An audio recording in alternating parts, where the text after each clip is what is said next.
Y de eso quiero hablar en esta noche, ¿no? De que el Señor sigue llamando a las personas a que se vuelvan a Él, ¿no? La Biblia dice, volveos a mí y yo me volveré a vosotros. Amén. Y ese es el mensaje, ¿no?, de Dios a través de los profetas, a través de Juan el Bautista, a través de Jesús, a través de los apóstoles, que nos volvamos a Él, pero que lo hagamos de todo corazón, ¿no? Porque ahí, cuando nosotros nos volvemos a Dios de todo corazón, ahí Dios empieza a gobernar nuestra vida. Y cuando Dios empieza a gobernar nuestra vida, ya no gobernamos nosotros, sino gobierna Él en nosotros.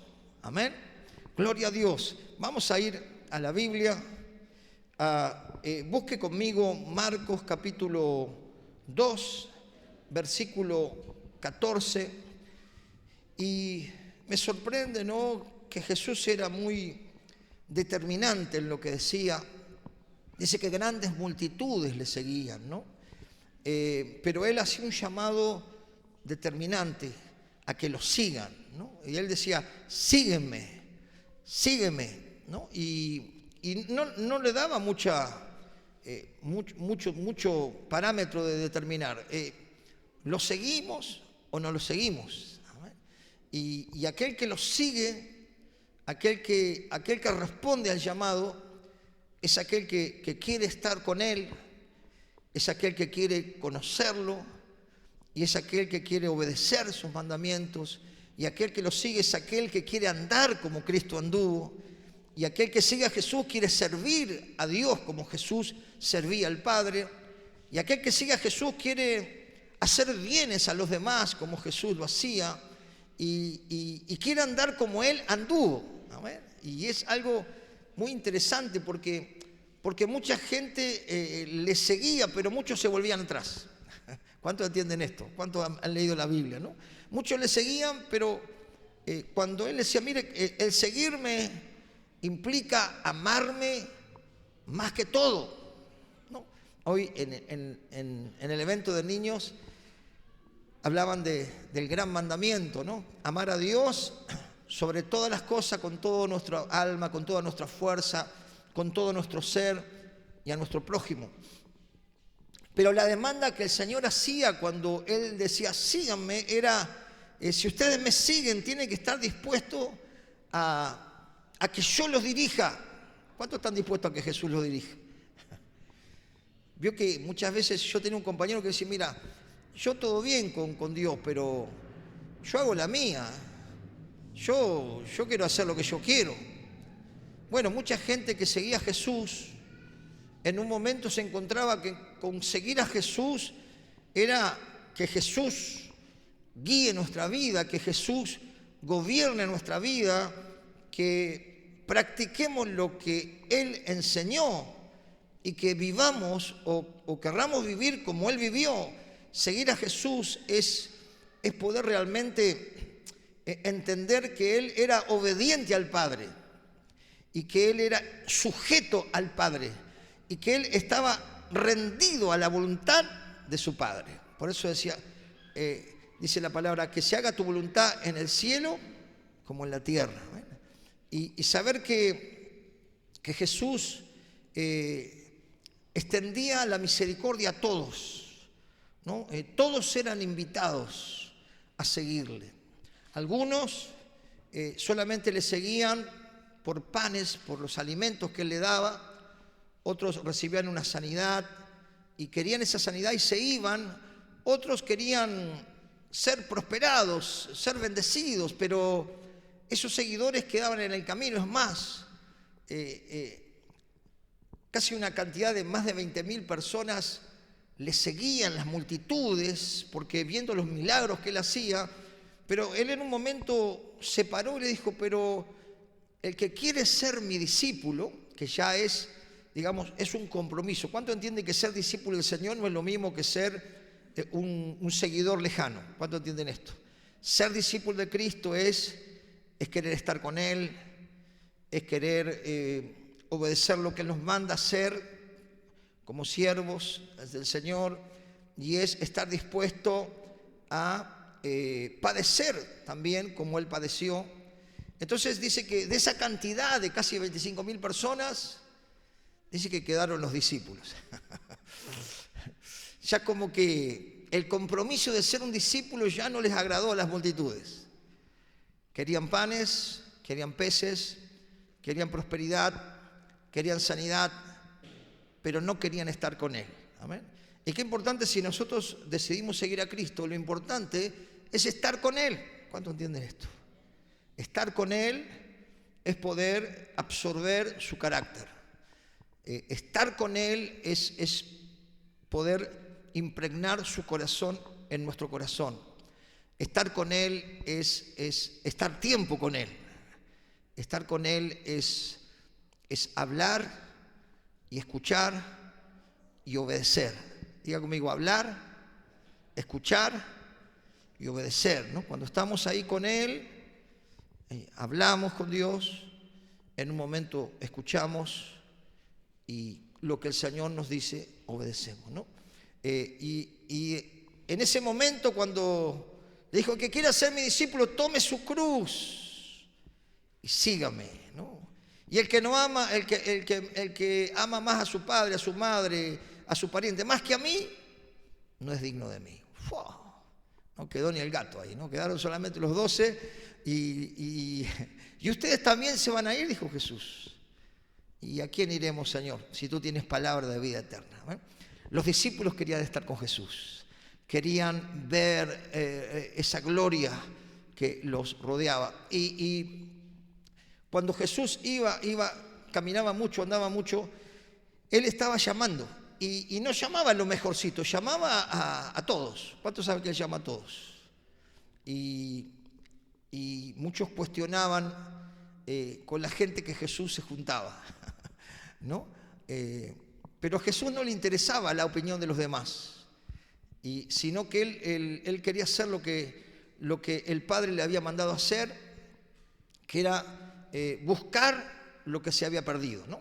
Y si usted me acompaña aquí, a este capítulo 2, versículo 14, ¿no? Dice, capítulo 2, versículo 14 de Marcos, y al pasar vio a Levi, hijo de Alfeo, escuche, sentado en el banco de los tributos públicos, y le dijo, sígueme. Y me quedó esto, y levantándose, le siguió. Diga conmigo, y levantándose, le siguió, ¿no? No dudó. Era un cobrador de impuestos, era una persona aborrecida, porque cobraba impuestos para los romanos y era judío, así que lo odiaban, pero Jesús lo llamó y él le siguió. No, él tenía, porque no solo que cobraban impuestos, sino se quedaban con un vuelto. Cualquier similitud es pura casualidad, ¿no? Pero él, más allá de que tenía esa vida, decidió seguir a Jesús, ¿no? Qué bueno es eso, ¿no? Porque más allá de la vida que hayamos tenido, la vida de pecado, la vida de desobediencia, la vida loca, cuando nosotros seguimos a Jesús, es una decisión muy fuerte. ¿Cuántos entienden esto? No es simpatizar, no es ser un visitante, no es ser, digamos, un oidor olvidadizo, sino ser alguien que está dispuesto a ser parte del equipo de Jesús.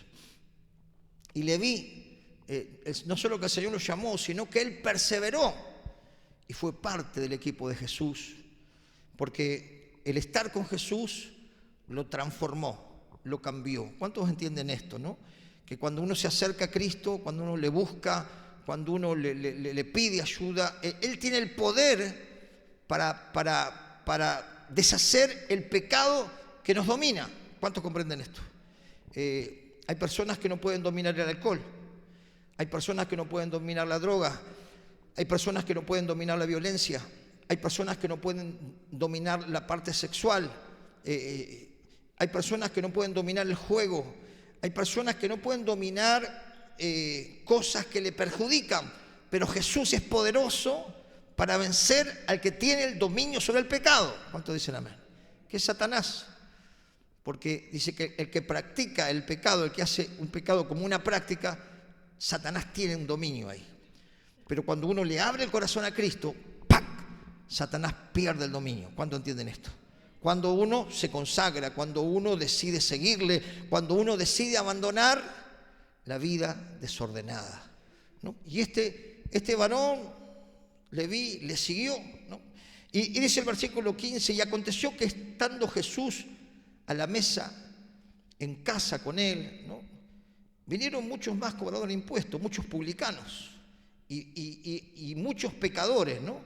Y estaba también a la mesa juntamente con Jesús y sus discípulos, porque había muchos que le habían seguido, ¿no? Qué tremendo, ¿no? Le seguían publicanos, cobradores de impuestos, ¿no? Y le seguían muchos pecadores. ¡Wow! Tremendo. Pecadores que querían dejar el pecado, ¿no? Convengamos, ¿no? Porque si se acercaban a Jesús es porque entendieron que el pecado le arruinó. El pecado le arruinó el alma. El pecado le arruinó la familia. El pecado le arruinó la paz. El pecado le arruinó la relación con sus seres queridos. El pecado le deterioró la mente. ¿Cuánto entienden que el pecado te va arruinando y te va embotando y te va destruyendo, ¿no? Entonces eran pecadores, pero decidieron dejar el pecado. ¿Cuántos pueden decir amén? Gloria a Dios, eso es bueno. Que nosotros sigamos a Cristo y tengamos decisiones determinantes para ser buenos discípulos de Jesucristo. Amén. Y que podamos andar como Él anduvo y que podamos disfrutar de nuestra relación con Dios. Dice, la Biblia dice, vuelve a esa relación con Dios y tendrás paz. Y por ello viene la bendición. Y por eso Dios quita la maldición, quita la aflicción, quita la ruina, porque donde entra Jesús, Satanás se tiene que ir. ¿Cuánto entienden esto? Tanto en un corazón como en un hogar. No hay lugar para dos. O está Jesús o está Satanás. Pero si seguimos a Jesús, abandonamos el pecado, lo tenemos dentro nuestro y lo invitamos a nuestro hogar, Satanás se tiene que ir. No tiene autoridad. Porque Jesús le venció. Venció la muerte y venció a Satanás y lo expuso públicamente. Entonces, si tenemos a Cristo, tenemos autoridad. ¿Cuántos dicen amén? Si tenemos a Cristo, tenemos poder para vencer el pecado que nos quiere dominar. Por eso necesitamos, para dominar nuestra naturaleza inclinada a lo malo, necesitamos, diga conmigo, estar con Jesús. ¿Cómo puedo vencer lo que me domina? Rendirme a Jesús enteramente. Entonces, en un momento, las cadenas que nos atan se rompen, porque no puede residir el enemigo cuando le entregamos el corazón a Cristo. Entonces, cualquier cosa que te domina o te controle, si vos le rendís con todo tu ser, con toda tu alma y con toda tu fuerza el corazón a Jesucristo y lo seguís y decidís abandonar el pecado, se rompe las cadenas que te atan, sea cual sea, ¿no?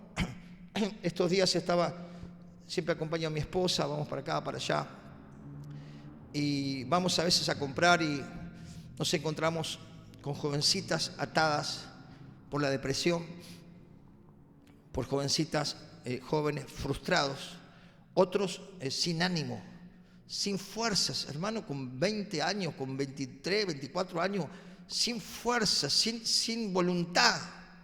Son ataduras. ¿Cuánto entienden esto? Son ataduras, vicios.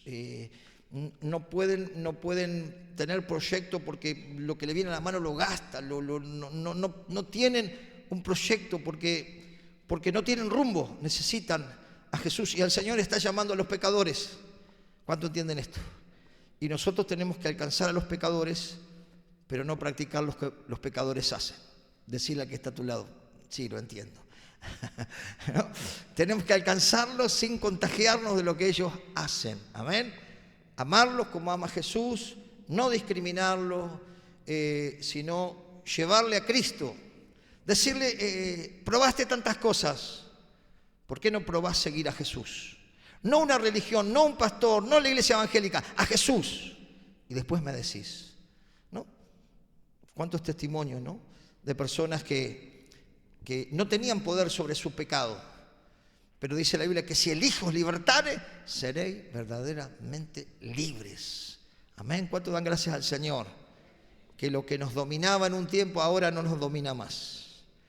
Porque el poder de Cristo es más poderoso que el poder del pecado. Fíjese lo que dice el 15, ¿no? Aconteció que estando Jesús a la mesa en casa de él, muchos publicanos y pecadores estaban también a la mesa juntamente, diga conmigo, con Jesús y sus discípulos. Porque había muchos que le habían seguido, muchos que le habían seguido. Y acá vienen los críticos, aquí vienen los juzgadores, aquí vienen los que están mirando la paja del otro, pero no miran la viga que hay en ellos, ¿no?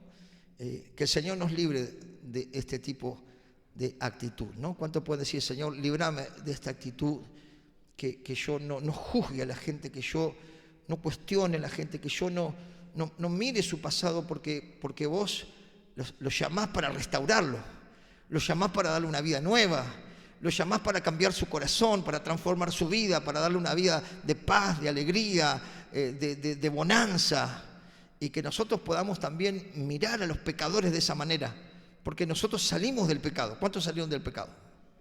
Salimos del pecado nosotros, del barro, de ahí nos sacó el Señor. No nos olvidemos, hermano, de dónde nos sacó el Señor, ¿no? Estábamos nosotros hundidos, no controlábamos el pecado. El pecado nos controlaba a nosotros, hasta que Cristo nos dio poder por el Espíritu para poder vencer los apetitos de nuestra naturaleza pecaminosa. Y fíjese, aquí estaban los que empezaban a cuestionar, ¿no?, a Jesús, ¿no?, los críticos.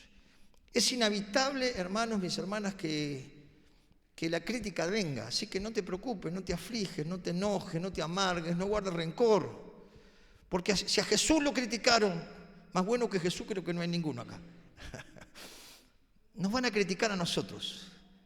No le podemos caer a todos bien. No podemos conformar a todos. Lo importante es que conformemos al Señor y hagamos todo lo posible de hacer el bien. ¿Cuánto entienden esto? Amén.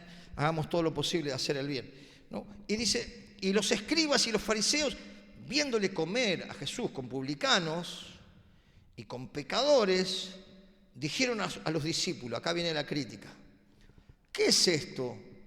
Que él come y bebe con los publicanos y los pecadores, ¿no? Acá vinieron los santulones, ¿no? Y al oír esto Jesús les dijo, los sanos no tienen necesidad de médico, sino los enfermos. Dice, no he venido a llamar a justos, sino a pecadores, ¿no? Y en otro pasaje dice, sino a pecadores al arrepentimiento. Jesús vino a esta tierra, no vino a llamar a justos. Los justos ya son justos, ya caminan derecho. Vino a llamarnos a nosotros, diga conmigo, vino a llamarme a mí, a los pecadores, amén, para que abandonemos esa vida de pecado y consagremos nuestra vida al Señor y le podamos decir, Señor, dice la Biblia que en otro tiempo nos compara como un vaso, éramos vaso de deshonra, ¿no? Una persona de deshonra es una persona de mala reputación, de mal testimonio, una persona que era no creíble, no era creíble. Pero cuando nosotros nos arrepentimos, el Señor nos perdona y empezamos a estar cerca de Él, a seguirlo, y nuestro testimonio, digamos, que se va prolongando, va mostrando la honra, porque dice que Dios honra a los que le honran. Amén. Y somos vasos de honra para la gloria de su nombre. Antes éramos vasos de deshonra, pero ahora en Cristo, diga conmigo, soy vaso de honra. Amén. Éramos pecadores. Dice que el que está en Cristo es una nueva criatura, es una nueva persona. Las cosas viejas pasaron, ya no las practico más, ya decidí que eso no me beneficia, ni beneficia a mi alma ni a mi cuerpo. Por eso, cuánta gratitud le tenemos que dar al Señor, porque Él vino a buscar a los pecadores. Y nosotros tenemos que acercarnos a los pecadores para decirle que Jesucristo le quiere salvar del poder del enemigo y le quiere sanar y le quiere darle libertad. Amén. Gloria a Dios. Y qué poderoso el mensaje que tenemos. Las buenas noticias, que Cristo te llama, ¿no? Qué tremendo, ¿no? Decirle, che, Cristo te llama. Y Jesús decía, sígame, y le seguía, ¿no? Qué tremendo. Dios nos llama a que estemos con Él. ¿Cuántos dicen amén? Y acá, en este capítulo 3, ahí nomás, versículo 7, Jesús lo seguía en la multitud y dice, mire lo que dice el capítulo 3, versículo 7. Mas Jesús se retiró al mar con sus discípulos y le siguió, diga conmigo, y le siguió gran multitud de Galilea y de Judea. Las multitudes le seguían. Dice, de Jerusalén, de Idumea, del otro lado del Jordán, de los alrededores de Tiro y de Sidón, oyendo cuán grandes cosas hacía, grandes multitudes vinieron a él. Wow. Y dijo a sus discípulos que le tuviesen siempre lista la barca a causa del gentío, para que no le oprimiese, porque había sanado a muchos, de manera que por tocarle, cuando tenían plagas, caían sobre él. Y los espíritus inmundos, los demonios, al verle, se postraban delante de él, dando voces diciendo, tú eres el Hijo de Dios. Mas él le reprendía mucho para que no le descubriese, ¿no? Qué tremendo, ¿no? Jesús estaba atosigado de tanta gente, ¿no? Y Jesús tenía una misión, formar discípulos, armar el equipo, ¿no? Porque las multitudes eran muchas, las necesidades eran muchas, había muchos enfermos que sanar, había muchos poseídos que libertar, había mucha gente que necesitaba de Jesús. Y Dios quería preparar un equipo para que estuviera con Él, pero que también hiciera las cosas que Él hacía. ¿Cuánto entiende? El Señor nos llama a estar con Él, pero también a hacer las cosas que Él hacía. Porque dice que mayores cosas que las que hizo Jesús, vamos a hacer nosotros si creemos, si tenemos fe, porque la fe respalda a los que creen. Y con esto quiero culminar, porque aquí hay un llamado, ¿no? A determinar, ¿no? Si quiero seguirlo o quiero ser alguien que lo mira de lejos, ¿no? Dice el versículo 13, capítulo 3, versículo 13, dice, después subió al monte, y escuche, y llamó así a los que él quiso. ¿A quién llamó? A los que él quiso.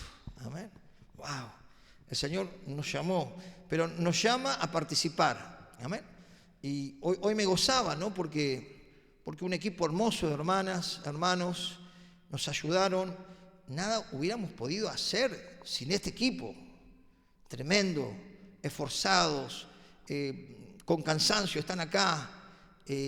Hermanos, necesitamos trabajar en equipo. El Señor los llamó para que estén con Él y para que sea parte del equipo, porque de esa manera la iglesia no tiene límites. ¿Cuánto comprendiste? Cuando vos ponés tu corazón a estar con Jesús, Jesús te va a contagiar su pasión. ¿Cuánto entienden esto? Cuando vos te acercás a Jesús en oración, cuando vos cerrás tu boca y escuchás su voz en oración, Él va a poner un sentir y que va a ser hermoso y que te va a inquietar y que te va a decir, yo quiero estar con vos y quiero que seas parte de mi equipo para sanar, para libertar, ¿no? Y qué tremendo, ¿no? Yo podía ver el equipo hoy y pensaba en la calle, pero digo, en la calle necesitamos más equipo. ¿Cuánto entienden? Pero yo creo que el Señor va a poner el hacer como el querer en más personas. ¿Cuántos lo creen? Gloria a Dios. Y voy a orar porque sé que eso va a ser algo poderoso cuando la iglesia se une para servir al Señor y para empujar el reino de Dios. No hay límite, hermano, no hay límite. Podemos llegar a poder alcanzar muchas almas que se acerquen a Jesús, porque el Señor los está llamando, no está llamando a los perfectos, no está llamando a los santos, no está llamando a los puros, está llamando a los pecadores a que abandonen su vida que le ha traído mucho dolor. El fracaso, la frustración, la depresión, la tristeza, la angustia, los tormentos nocturnos, la mente no para. Dios está llamando a esa gente, porque el Señor puede liberarle. El Señor puede cicatrizar las heridas, el Señor puede darle alegría a ese corazón, ¿no? Uno ve gente tan joven, deprimida, desalentada, como que su corazón está abatido. El Señor le está llamando, pero Dios te está llamando a vos para que vos le hables de Jesús y le digas: acércate a Cristo, acércate a Cristo, acércate, empezá a tener intimidad con Él, porque Él va a cambiar tu realidad. Amén. Como cambió la nuestra. Amén. ¿Cuánto están agradecidos al Señor? Él cambió nuestra realidad. Amén. ¿Qué sería de nosotros hoy sin el Señor, hermano? No sé si estaríamos vivos. No sé si estaríamos, ¿cómo estaríamos? No sé si estaríamos en familia. Porque Satanás dice que la Biblia, que él vino a matar, vino a hurtar, vino a destruir. Pero Jesucristo le venció, Jesucristo vino a traer vida. Y Jesucristo nos alcanzó con su misericordia para que estemos con Él. Fíjese lo que dice. Dice: después subió al monte y llamó así a los que Él quiso. Y vinieron a Él. ¿Qué dice? Y vinieron a Él. Es una decisión. Amén. Hay mucha gente que escucha de Jesús. Hay mucha gente que llena las iglesias, pero son pocos los que deciden venir a Él. Ser verdaderamente discípulos de Él. Ser verdaderamente gente que dice: Señor, yo no vuelvo atrás, yo voy para adelante. Esto es para valientes, hermano. ¿Cuántos entienden esto? Dice que los cobardes, dice la Biblia, no entran al reino. ¿Cuántos valientes hay aquí? No, esto no es para cobardes, esto es para valientes, ¿no? ¿Para qué el Señor nos llama? Para que estemos con Él, para establecernos en el ministerio, en el llamado, en el servicio, en los dones que el Señor te dio para poder llevar el reino de Dios. Amén. Dios te quiere establecer una persona permanente, una persona que persiste, una persona que va madurando y va llegando al crecimiento, una persona que se va desarrollando. Eso es establecer. ¿Cuánto comprenden esto? Y cuando hay una iglesia establecida, es una iglesia que impacta. Porque si la iglesia no está establecida, si las cristianas y los cristianos no están establecidos, todavía están en la inmadurez. Entonces no pueden desarrollar todo el potencial que tiene para la gloria de Dios. Por eso oramos en este mes por la prosperidad espiritual. Hablamos de la madurez. Cuando uno tiene madurez, sigue a Jesús, permanece, persiste, con luchas, con pruebas. Te quieren, no te quieren, te fallan, no te fallan, te gusta, no te gusta. Y vos seguís a Cristo. No vas para atrás. Ahí ya estamos hablando de madurez. Entonces ahí hay alguien que se está estableciendo. Entonces se pueden extender ministerios. ¿Cuánto entienden esto? Podemos abrir áreas de servicio, ¿no? Áreas de servicio. Ministerios es servir, ¿no? Áreas para adultos mayores, área para niños, para jóvenes, para hospitales, para orfanatos, para predicar en la calle, para ayudar a los necesitados. Necesitamos establecernos. ¿Cuánto entienden esto? Seguir a Jesús y establecernos. Entonces, ver la gloria de Dios cuando la iglesia está establecida. Y dice el 14, y estableció a 12 para que estuviesen con Él y para enviarlos a predicar, y escuche, y que tuviesen autoridad para sanar enfermedades. ¿Y qué más? Y para echar fuera demonios. ¿Para qué los estableció el Señor a los discípulos? Porque recuerden que eran 12, después eran 70, después eran 120, después eran 500, después eran 3000, después eran 5000. Y se fue multiplicando los que estableció. ¿Cuántos entienden esto? Y así, hermano, la iglesia se tiene que multiplicar con personas que siguen a Jesús, que quieren estar con Él, que deciden ser discípulos y que son establecidos por su rendimiento y su fidelidad. Dios te delega, mi hermano, mi hermana, a vos, autoridad para sanar, autoridad para echar fuera demonios y autoridad para predicar el Evangelio. ¿Cuántos entienden esto? ¿Cuántos quieren decirle: Señor, yo quiero establecerme? Una persona que está establecida es una persona sólida, una persona leal, una persona que vos la puedes poner en un lugar en enero y en diciembre sigue en el mismo lugar. ¿Cuántos entienden esto, no? Entonces necesitamos una iglesia establecida, ¿no? Nos han pedido ayuda de otros lugares aquí en la ciudad. Y bueno, vamos con el equipo que tenemos, Pero imagínense si la iglesia, nosotros nos establecemos como cristianos y empezamos a llevar las buenas nuevas a todo lugar. ¿Cuántos niños, cuántos adolescentes, cuántos jóvenes? Algunos están llegando los jueves, chicos que estaban en adicción, y estamos ministrándolo. Pero si se abrieran más corazones a Cristo, ¿cuánto más pudiéramos alcanzar? Es necesario establecernos, hermanos, y dejar esas cosas que dice que es de sabio dejarla pasar por alto, ¿no? Esas pequeñeces que no son realmente relevantes, sino lo relevante es decirle: Señor, yo te quiero seguir, yo quiero andar como anduviste, yo quiero comprometerme, yo quiero estar con vos y yo quiero ejercer la autoridad que vos me delegas. Entonces usted va a encontrar el sentido, el propósito que le va a llenar de alegría, de satisfacción y ver a Dios acompañándole, ver a Dios obrar en otros, ver cómo familias enteras se restauran. No hay paga más hermosa que eso. ¿Cuántos están dispuestos en esta noche a decirle: Señor, yo quiero seguirte? Amén. Gloria a Dios. Yo quiero invitarle que se ponga de pie. Gloria a Dios. Y si usted quiere pasar adelante, pase.